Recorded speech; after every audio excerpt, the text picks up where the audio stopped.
يا أيها الناس قد جاءتكم موعظة من ربكم وشفاء لما في الصدور وهدى ورحمة للمؤمنين.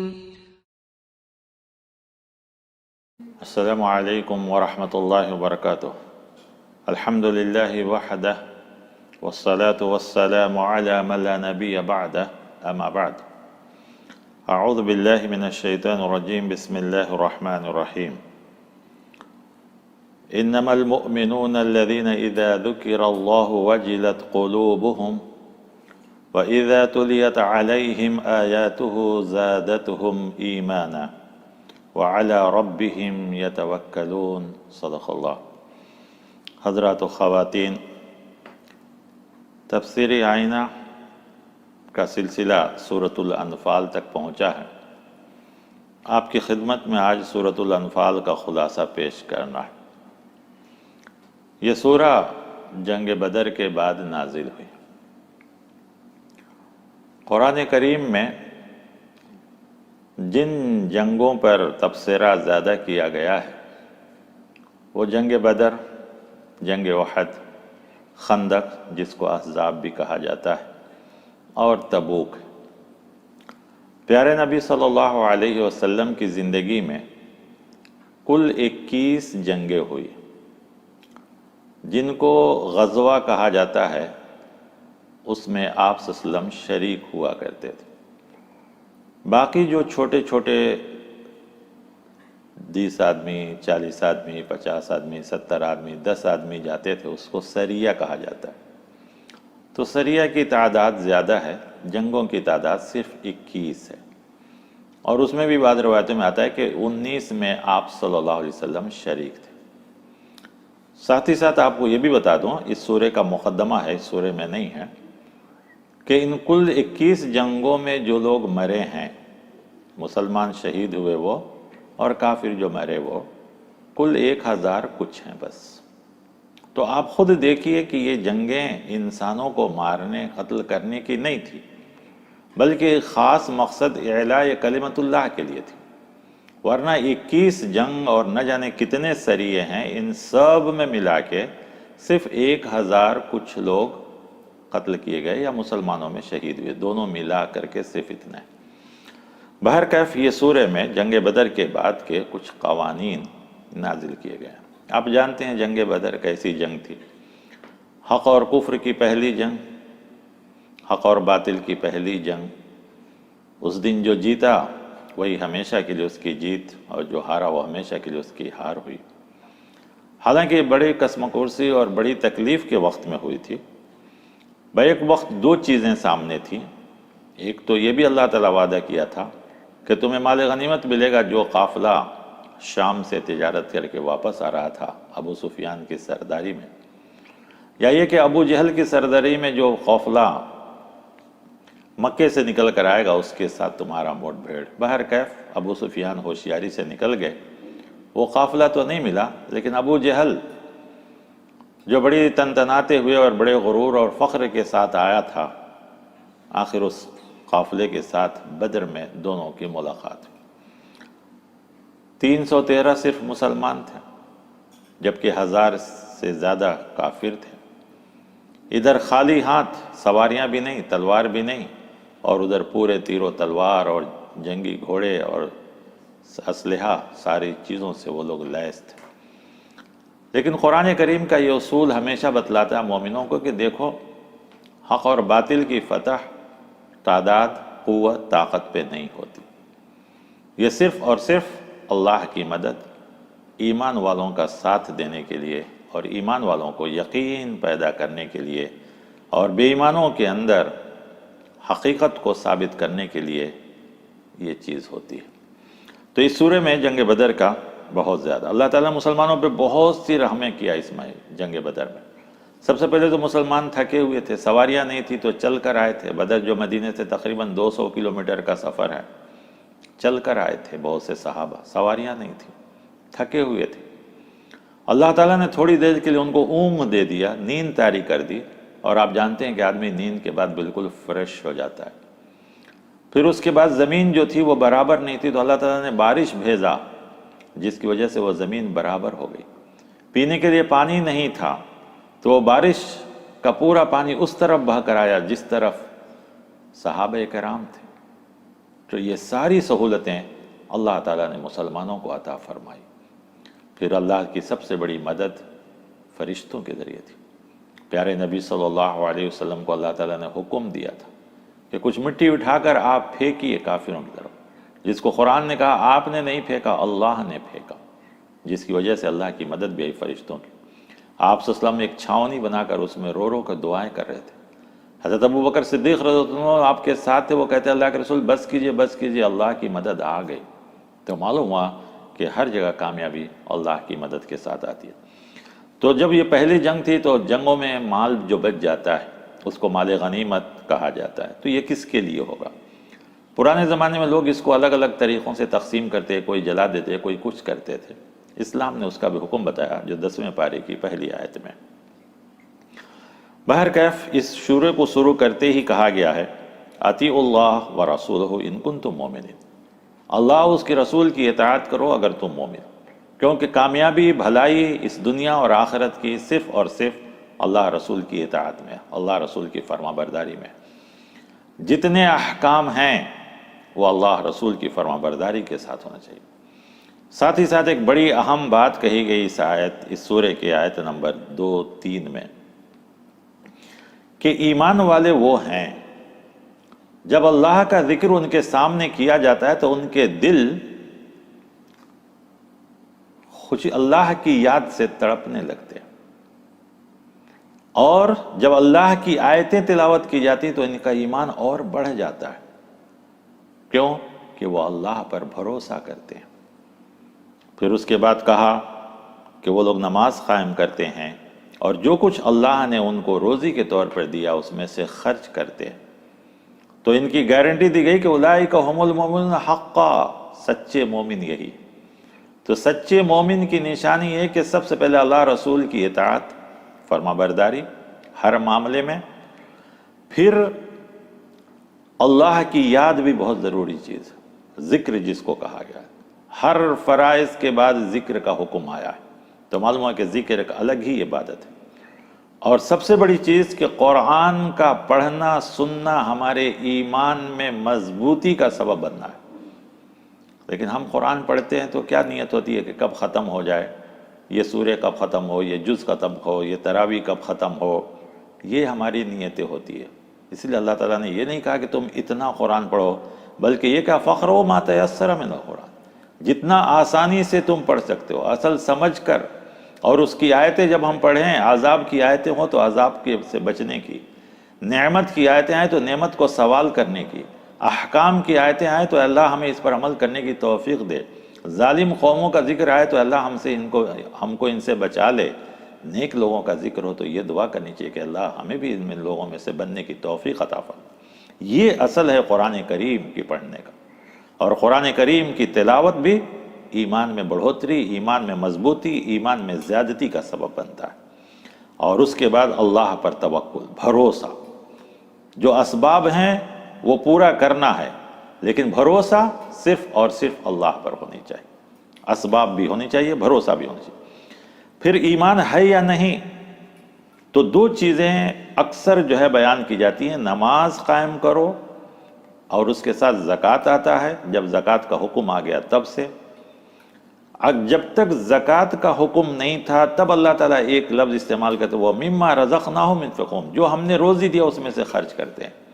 مال خرچ کرنا بھی بہت بڑی عبادت ہے، کیونکہ مال انسان کو بہت پیارا ہے۔ کوئی چیز پیاری ہو یا نہ ہو، لیکن مال بہت ہی پیارا ہوتا ہے، ہر انسان اسے سینت کے رکھنا چاہتا ہے، جبکہ اسلام کہتا ہے کہ نہیں، مال تمہارا ہے، تمہاری ضرورت ہے، اللہ ہی نے تمہیں دیا ہے، لیکن اس میں دوسروں کا بھی حق ہے۔ تو یہ دو چیزیں ہمیں دو طرح سے باتیں سمجھاتی ہیں۔ نماز قائم کرنا گویا اللہ کا حق ادا کرنا، اور مال خرچ کرنا گویا انسانوں کا حق ادا کرنا۔ اور انسان پر دو ہی حقوق ہیں، حقوق اللہ، حقوق العباد، اللہ کا حق، بندوں کا حق۔ یہ دونوں چیزیں، نماز ہم کے اللہ کا حق یاد دلاتی ہے اور مال خرچ کرنا یہ انسانوں کا حق یاد دلاتی ہے، اور یہی مکمل اسلام اور ایمان ہے۔ تو کہا گیا جن کے اندر یہ ساری صفتیں ہوں گی وہ سچے مومن ہیں، پکے مومن ہیں، اور ان کے لیے بڑے درجات ہیں ان کے رب کے پاس، مغفرت بھی ہے اور اس کے قریب بھی ہے۔ پھر اس کے بعد جیسا کہ میں نے کہا کہ اس سورہ میں اللہ تعالیٰ نے جنگ بدر پر تبصرہ کیا، اور میں نے کہا آپ کے 4 جنگوں پہ قرآن نے بہت تفصیل سے ذکر کیا، جنگ بدر، جنگ احد، خندق جس کو احزاب بھی کہا جاتا ہے، اور تبوک۔ سورۃ التوبہ میں تبوک کا ملے گا، یہاں پر جنگ بدر کا ہے، اور جنگ احد کا تذکرہ آل عمران میں تھوڑا بہت گزرا اور آگے کی صورتوں میں بھی آئے گی۔ تو جنگ بدر میں اللہ تعالیٰ نے صرف تعداد کی بنا پر نہیں، ان کے ایمان، تقوی، اللہ پر بھروسہ کی بنا پر اللہ تعالیٰ نے ان کی جو ہے مدد کی، اور وہ ہر طرح سے کامیاب ہو گئے۔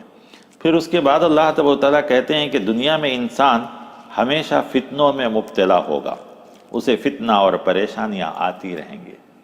کچھ فتنے وہ ہیں جو دوسروں کے بھڑکائے ہوئے ہوں گے، اور جب یہ فتنے آئیں گے تو اچھے لوگ بھی اس میں مبتلا ہو سکتے ہیں۔ حضرت عمر رضی اللہ عنہ کے زمانے میں طاعون آیا تھا، پلیگ، جس میں اچھے اچھے صحابہ بھی شہید ہو گئے۔ تو معلوم ہوا کہ فتنہ مصیبت جب پھیلتی ہے تو اچھے بروں کو نہیں دیکھتی۔ فرق یہ کہ اچھے والوں کو ان کے ایمان پر اگر خاتمہ ہوا تو کامیاب، اور برے کا انجام برا ہوگا۔ جو ایمان والوں کو نصیحت کے لیے آتی ہے اور بے ایمانوں کو ڈرانے اور خوف کے لیے آتی ہے۔ تو کہا گیا وَاتَّقُوا يَوْمًا وَاتَّقُوا فِتْنَةً لَا تُصِيبَنَّ الَّذِينَ ظَلَمُوا مِنْكُمْ خَاصَّةً وَاعْلَمُوا أَنَّ اللَّهَ شَدِيدُ الْعِقَابِ وَاذْكُرُوا إِذْ أَنْتُمْ قَلِيلٌ مُسْتَضْعَفُونَ فِي الْأَرْضِ۔ اس وقت کو یاد کرو، یعنی جنگ بدر کا پھر یہاں ذکر کیا کہ تم بالکل کم تھے، بڑے کمزور تھے زمین پر، بار بار مکے والے مدینہ پر آ کر حملہ کرتے تھے کہ مدینہ کو ختم کر دیا جائے، لیکن اللہ نے تمہاری کیسے مدد کی۔ تو مومن کو ہمیشہ یاد رکھنا چاہیے کہ اللہ تبارک و تعالی کے پاس اصل اس کی مدد سے کامیابی ملتی ہے، تعداد سے نہیں ملتی۔ پھر اس سورہ میں کچھ آیتیں مکے میں بھی نازل ہوئی تھیں، اس کا بھی ذکر کیا گیا اسی سورہ میں، ورنہ اکثر مضمون مدنی ہیں کہ پیارے نبی صلی اللہ علیہ وسلم جب مکے میں تھے تو لوگوں نے آپ کو قتل کرنے کا ارادہ کیا۔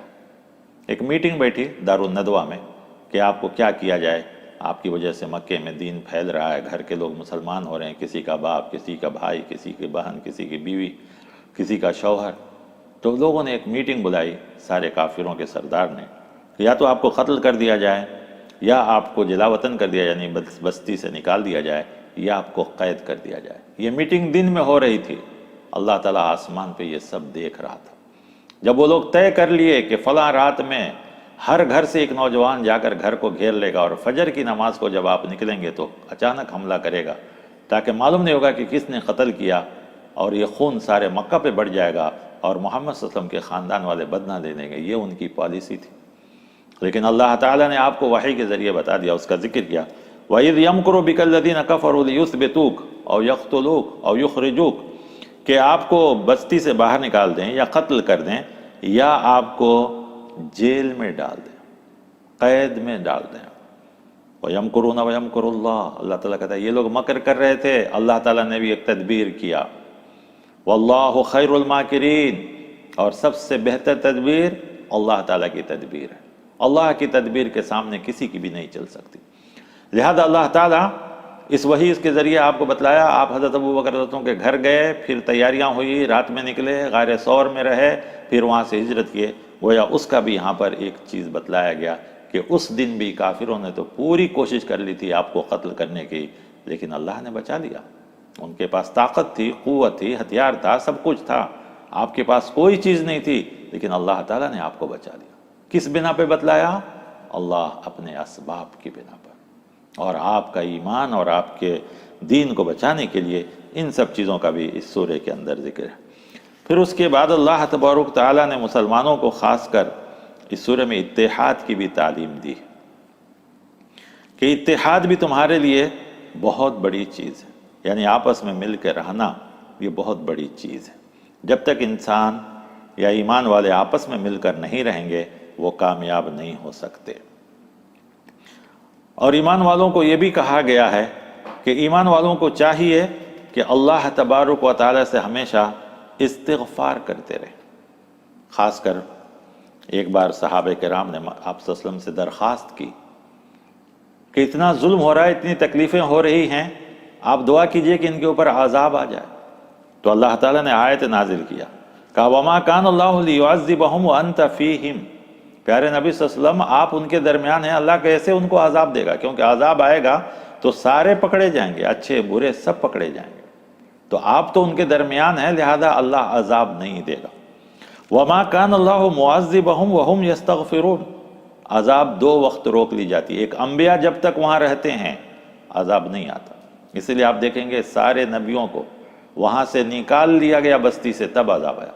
نوح علیہ السلام کی کشتی نکلی، حضرت لوط علیہ السلام نکل گئے، ان کی بیوی کافرہ تھی تو وہ بھی بستی میں رہ گئی، تب عذاب آیا۔ یونس علیہ السلام بستی سے نکلے تب عذاب کے آثار آئے، لیکن اللہ نے بعد میں معاف کر دیا۔ موسیٰ علیہ السلام نکل گئے تب فرعون کے اوپر عذاب آیا، تو کہا گیا کہ جب تک نبی رہیں گے عذاب نہیں آ سکتا۔ اور ایک دوسری خوشخبری ہمارے اور آپ کے لیے کہ جب تک لوگ استغفار کریں گے، توبہ اور استغفار، تب تک بھی اللہ کا عذاب نہیں آئے گا۔ کہا وَمَا كَانَ اللَّهُ مُعَذِّبَهُمْ، اللہ ان کو کیسے عذاب میں مبتلا کرے گا، وَهُمْ يَسْتَغْفِرُونَ، جب کوئی استغفار کر رہے ہیں، توبہ کر رہے ہیں۔ تو گویا استغفار اور توبہ اللہ کے عذاب کو ٹال دیتا ہے، اور اس کی بہترین مثال سورہ یونس میں ملے گی کہ اللہ تبارک و تعالیٰ نے اس قوم کے اوپر عذاب بھیجنے کے باوجود جب وہ لوگ توبہ کیے اللہ تعالیٰ نے ٹال دیا۔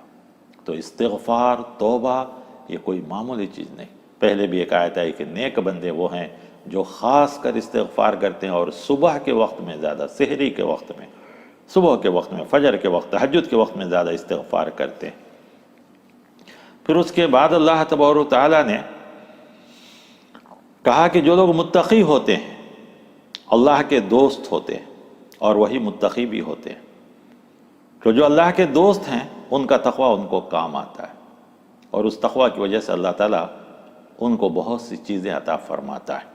تو اولیاء کی صفت کیا کیا ہوتی ہے انشاءاللہ آپ سورہ یونس میں سنیں گے۔ ساتھ ہی ساتھ مکے کے جو کفار کی جو عبادتیں تھیں اس کا بھی ایک ہلکا سا اس سورہ میں ذکر کیا، کہا کہ یہ لوگوں کی عبادت کیا ہے، تالیاں بجانا اور سیٹی بجانا۔ وَمَا كَانَ صَلَاتُهُمْ عِنْدَ الْبَيْتِ إِلَّا مُكَاءً وَتَصْدِيَةً، کہ یہ عرب کے جو کفار تھے وہ کعبہ کے پاس آ کر جو سیٹی بجاتے تھے اور تالی بجاتے تھے، کہا یہ ان کی عبادت ہے۔ صلاۃ کا لفظ استعمال کیا، یہ ان کی عبادت ہے۔ اس لیے کہا جاتا ہے کہ اسلامک فنکشن ہو، اسلامی ماحول ہو، تو وہاں پر یہ دو چیزیں درست نہیں ہیں ہم مسلمانوں کو۔ اور ویسی سیٹیاں جیسا وہ لوگ بجاتے ہیں اور ویسی تالیاں جیسا وہ لوگ بجاتے ہیں، یہ مسلمان کے لیے درست نہیں ہے۔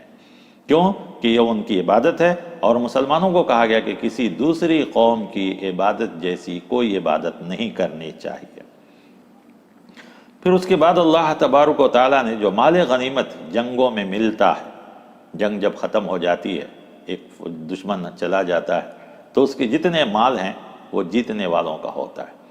تو اس مال کو کیا کرنا چاہیے؟ اسلام نے اس مال کو کہا کہ 5 حصے کیے جائیں گے۔ ایک حصہ اللہ اس کے رسول کا ہوگا، جو یتیم، مسکین، رشتہ دار، مسافر، ان سب چیزوں میں تقسیم کیا جائے گا، اور باقی کے 4 حصوں کو جو فوج شریک ہوگی ان میں تقسیم کر دیا جائے گا۔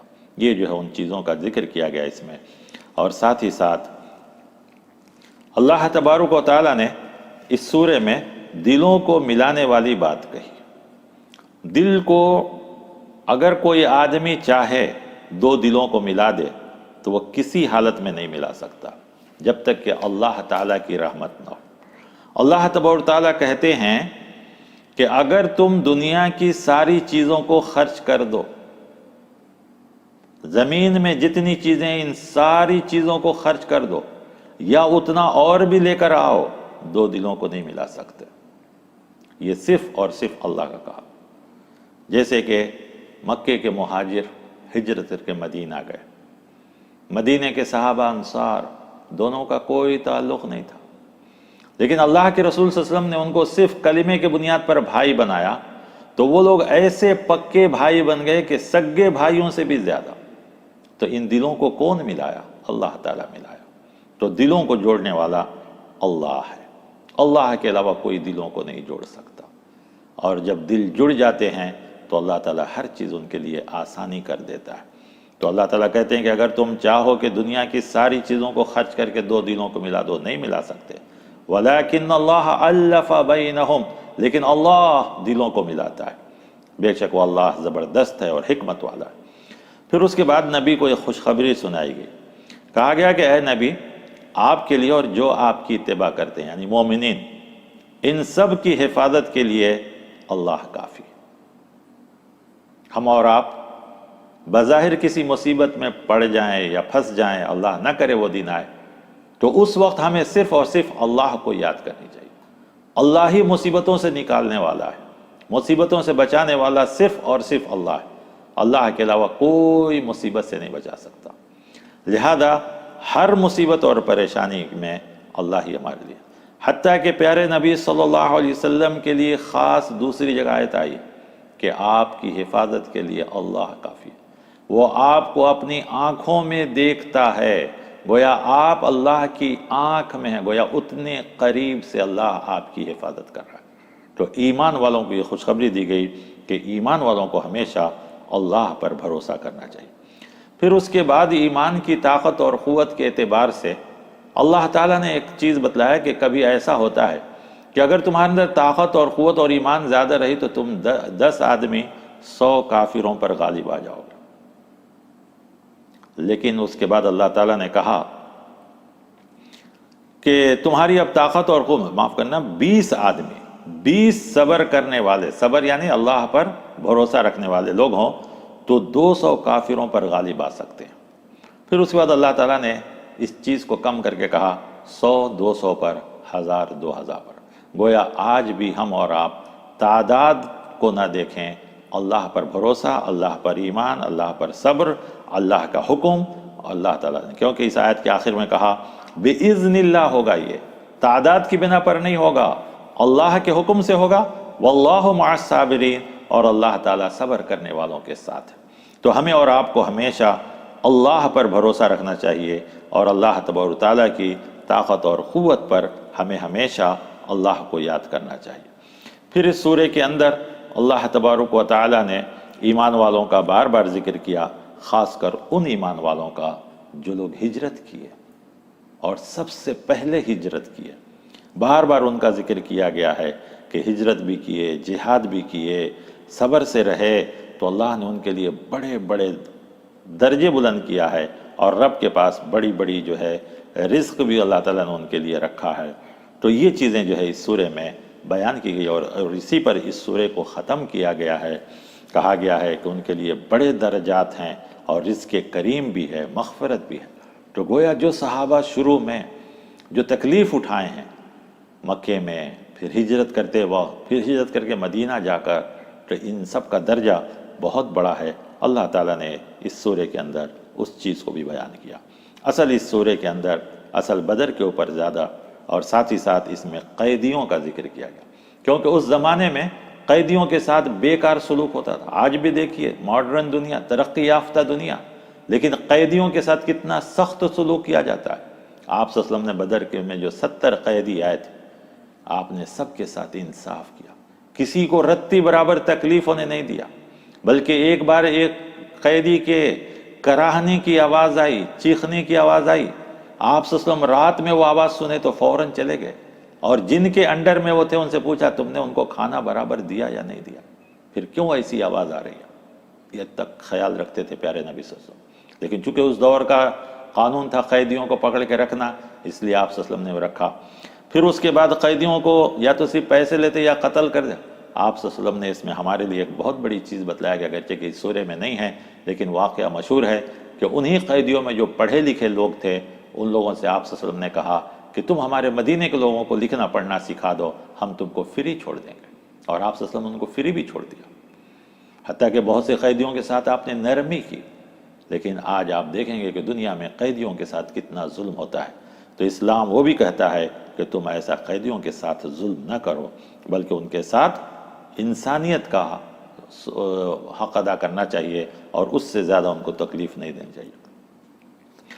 پھر اس کے بعد اس پورے سورے میں زیادہ مال غنیمت، جنگ بدر میں کامیابی، اور کامیابی کیسے آئی، اللہ تعالیٰ کی طرف سے کیسے کیسے مدد آئی، اللہ تبارک و تعالیٰ نے جو ہے مومنوں کے ساتھ کتنا اچھا سلوک کیا، ایمان والوں کے ساتھ کتنا اچھا سلوک کیا، یہ سب چیزوں کو اللہ تعالیٰ نے بیان کر کے صبر کا بھی بار بار اس سورے میں ذکر کیا گیا ہے، کیونکہ 313 اور کہاں 1000، اور پھر اس کے بعد پہلی بار، کیونکہ ایسا کوئی وعدہ بھی نہیں ہوا تھا، لیکن اس کے باوجود سارے صحابہ صبر سے کام لیے، اور اللہ تعالیٰ نے ان کو ان کے صبر کی بدولت یہ ساری کامیابیاں بھی نصیب فرمائی۔ اللہ تبارک و تعالیٰ نے اسی کو ذکر کرتے ہوئے کہا وَإِن تَنْصُرُوكُمْ فِي الدِّينِ فَعَلَيْكُمُ النَّصْرُ إِلَّا عَلَىٰ قَوْمٍ بَيْنَكُمْ وَبَيْنَهُمْ مِيثَاقٌ، کہ تمہارا مدد کرنا ایک دوسرے کے ساتھ، دین میں سب سے بڑی چیز ہے مدد، اور جو لوگ مہاجر تھے ان کی مدد، پھر اس کے بعد جو لوگ مدینہ آئے مکے سے، ان سبوں کے ساتھ جو مدینہ کے صحابہ جو ہے ان کے ساتھ سلوک کیے، یہ سب چیز کو اللہ تعالیٰ نے ذکر کیا۔ مدینہ کے صحابہ مکے کے صحابہ کے ساتھ گھر باغ سب کچھ تقسیم کر دیے، اور ان کو اپنا 2 گھر تھا تو 1 گھر دے دیے، 2 باغ تھا تو 1 باغ دے دیے۔ کس بنیاد پر؟ صرف ایمان کی بنیاد پر، ورنہ دوسرا کوئی رشتہ نہیں تھا۔ آج ہم مسلمانوں کو بھی پوری دنیا میں چاہیے کہ صرف ایمان کی بدولت، یہ رشتہ سب سے بڑا رشتہ، ایمان کا رشتہ، ایمان کے رشتے کے بعد ہی کوئی رشتہ ہو سکتا ہے، لیکن ہم نے آج سارے رشتوں کو سامنے لا لیا اور ایمان کے رشتے کو پیچھے رکھ دیا۔